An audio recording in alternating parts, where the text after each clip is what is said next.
Yo, check this out. Today we're watching 6 most disturbing mysteries solved with Google Maps. Okay, look at the thumbnail. It's like this guy, this big fat guy talking to a girl. I don't know, something creepy is happening for sure, but we're about to see some of the craziest mysteries that were solved using Google Maps. I don't even know how that's possible, but let's go. July 30th, all right, here we go. 2010, 3 men were drinking together in a backyard in Richland County, South Carolina. Okay, just chilling in the names of backyard. the men were Leslie Todd Parvin, Edgar Lopez, and Pablo Gutierrez Guzman. Okay, sorry, that is a crazy name, Leslie, for a grown-ass man. I'm sorry, bro. Like, that just sucks. Also, look at this guy right here. What the hell happened to him? Why did he get turned into a cartoon, bro? At some point in the afternoon, an argument broke out between the 3 men, and Leslie ended up pulling a handgun from his waistband and taking the lives of the 2 other men. Of course it was Leslie. It's unclear exactly what sparked the argument between the 3 men, but immediately after the shooting, Parvin fled to Louisiana in his green Kia minivan. Okay. Once there, he shaved his head and destroyed both the gun he had used to take the lives of his 2 victims, as well as the minivan.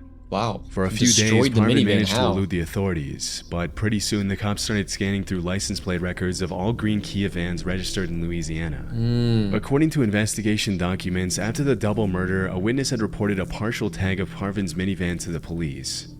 And a couple days later, on a whim, the cops plugged the suspect's address into Google Maps Street View, and sure enough, found a green minivan parked in front of his house with a license. Yo, that's smart. The detectives looked on Google Maps to see if there was a green minivan there, and sure enough, there was. So now they're obviously going to be like, all right, that's the guy, and go check him out and then arrest him. That's crazy. And description matching what the witness had told them.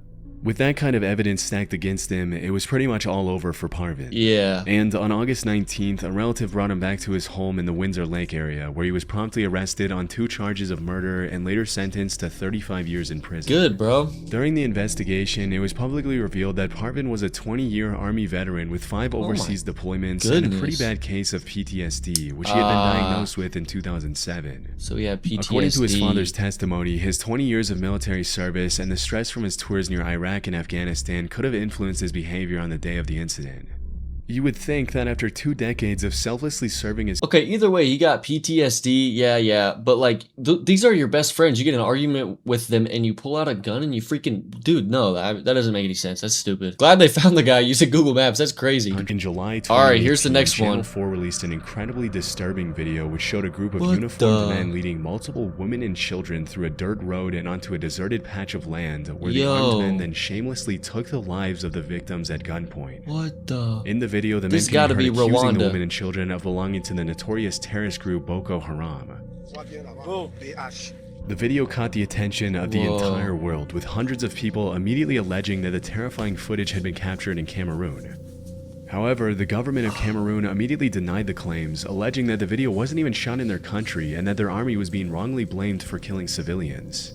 Okay. Still, the BBC wasn't convinced, and their team of researchers decided to find out who had been responsible for the atrocities in the video, where they took place, and when. After receiving an anonymous tip, they used Google Maps to study the layout of a particular region in Cameroon and discovered that the mountain range visible in the background of the video was near a village named Krawa Mafa, very close to the Nigerian border. Dude, this reminds me of that one guy that does the GeoGuessr stuff and he can find out where everyone lives. That's crazy. Analyzing several years of Google satellite imagery of the region, the researchers from the BBC were able to determine that the incident had taken place at some point between March 20th and April 5th, 2015. Upon further investigation, it was revealed that the Cameroonian government hadn't been honest when they denied the claims. Wow. For example, the government had claimed that the Cameroonian army didn't use weapons like the ones shown in the video, but the BBC's analysis revealed that the guns were Serbian-made Zastava M21s, which are in fact used in the Cameroonian army. On top of this, several other details that the government had claimed were inaccurate turned out to be a perfect match, including the armed men's uniforms. Wow. A month after the Cameroonian government's initial denial of the claims, they then updated their statement to clarify that 7 members of the army were now under investigation. Okay. And when the BBC shared their full report with the Cameroonian government, the country's Minister of Communication was reported saying, 7 soldiers were arrested, disarmed. They are under investigation right now. I can confirm that all 7 of them are in prison. In their next statement, the Cameroonian government released the names of the 7 detainees, and the BBC confirmed that some of them were the same people who were seen in the video executing the innocent women and children. That's crazy, bro. In 2020, 4 of the soldiers in the video received 10-year prison sentences for the murders, while a 5th soldier was sentenced to 2 years for filming and sharing the footage. Wow. The other 2 soldiers were acquitted. It's crazy to think that you can get away with such an atrocious crime and only face 10 years in prison. Yeah, that's insane. But man. at least they're being held accountable for what they did, all thanks to a very detailed examination of the video's content against... Dude, they must have had that GeoGuessr guy on their side. That's crazy. Okay, the next one. Between 2010 and 2011, 11 bodies were found near Gilgo Beach on the south shore of Long Island between Nassau and Suffolk counties. Most of the bodies belonged to female escorts whose lives have been taken as early as 1993. What the? But it wasn't until 2023 that they finally managed to arrest Rex guy from the Heuermann, thumbnail. a 60-year-old architect and father of two, and connect him to the crimes through DNA evidence, cell phone records, and the links between his Chevy Avalanche and the crimes. Wow. After his arrest, Rex was charged with the deaths of 4 women.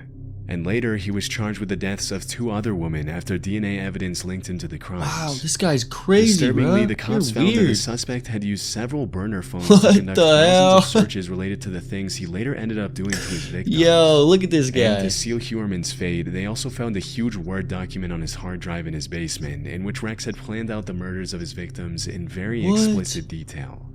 Shockingly, the document included checklists that outlined the steps problems. he needed to Oh my god, hold on, go back. So this is a file that they found on his computer in his basement, and on the left here it says problems. DNA, tire marks, bloodstains, fingerprints, cat litter, shoe prints, police stop, truck stop, oh my god, dude, this guy was like planning everything. I mean, if you gotta do that, if you do that to 11 different people, you gotta have some sort of like plan going on, right? Like, that's crazy, bruh. The document included checklists that outlined the steps he needed to complete before, during, and after his killings. Yo, based on court evidence, Heuermann started committing these crimes as early as 1993, and if found guilty, he'll be facing multiple consecutive life sentences in prison. He ain't never getting out. As of 2024, the case is still ongoing, but during the investigation, some more disturbing details have surfaced.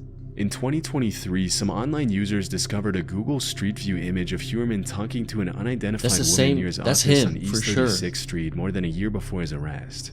Now, we have no idea who this woman is, and it's very possible that she was a potential victim, but we also can't say that for sure. Chillingly, in the image, Rex also appears to be wearing the same shirt that he wore for a YouTube interview earlier in 2022, where he spoke about his role as an architect at his firm on 5th Avenue. Oh my god. His defense lawyer, Michael Brown, told the New York Post that the cops have the wrong man. Alright, next one, let's see. That one was 2008, creepy, a 14-year-old Dutch weird. boy was riding his bike in the town of Groningen, about 110 miles northeast of Amsterdam, when suddenly 2 young men walked behind him, dragged him off his bike, and robbed him of €165 and his phone. Jesus. For several months, the cops failed to find the suspects, as no witnesses came forward and they only had the boy's description of the muggers to go on. Bruh. In March of the following year, the victim went on his computer and started surfing Google Maps Street View, looking at the location where he'd been mugged around 6 months earlier. So this guy got mugged, and then the boy, whenever he's like all healed up or whatever, goes onto Google Maps and he's looking at the location where it happened. Oh my god, let's see what he finds, bro. To his surprise, the Street View car had captured the 2 men walking up behind him in the moments before the crime. No way! As is usually the case with these images, the faces of the 2 muggers and the victim were blurred, but the boy immediately called the cops and informed them of the new development in the case. With the Street View pictures in hand, the authorities asked Google to hand over the unblurred version of the images to help identify the suspects. Oh wow. Interestingly, as soon as they got the unblurred images, the investigators recognized one of the muggers from a previous crime, and the other suspect was identified as the first mugger's twin brother. Twins? After confirming their identity, the Dutch police were able to track down and arrest the twins, but I wasn't able to find official confirmation that they were charged and sentenced. It's unclear if the boy ever got his phone and money back.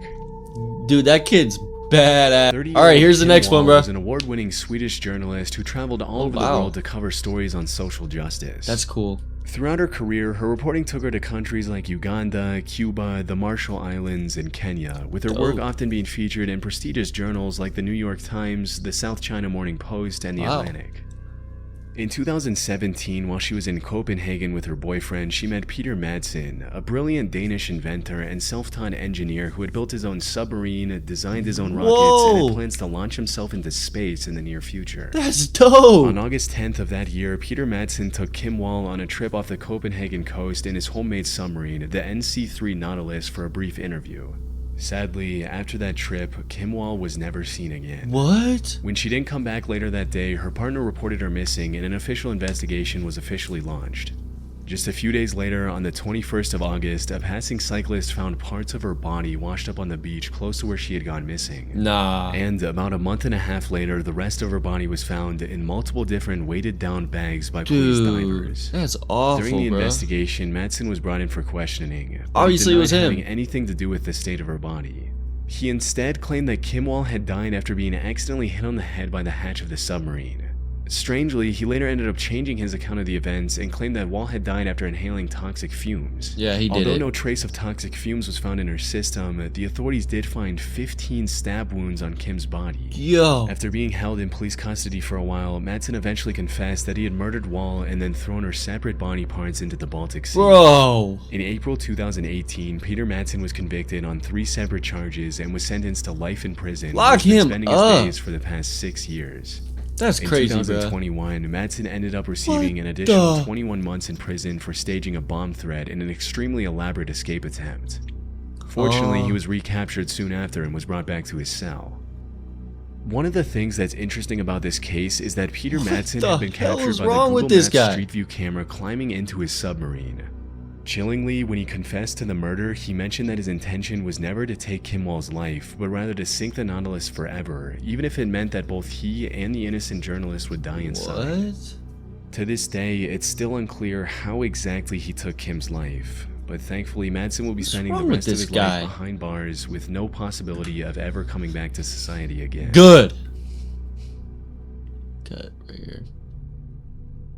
Porto Rotondo Alright, is a here's the district next in one. Sardinia known for its imposing mansions, sandy beaches, and elegant shops and restaurants. Okay. In 2002, an Seems Italian dope. businessman sold his villa in Porto Rotondo for 280,000 euros. Yo, Due to that's the cheap. comparatively low value of the transaction, the sale immediately raised a red flag for the authorities, Yeah, and the right. finance police in Italy ended up using Google Earth as part of their investigation into the property. Hmm? One important detail about the villa in question is that it allegedly had a swimming pool with a very particular shape, which the cops used to guide their search for the villa using satellite imagery.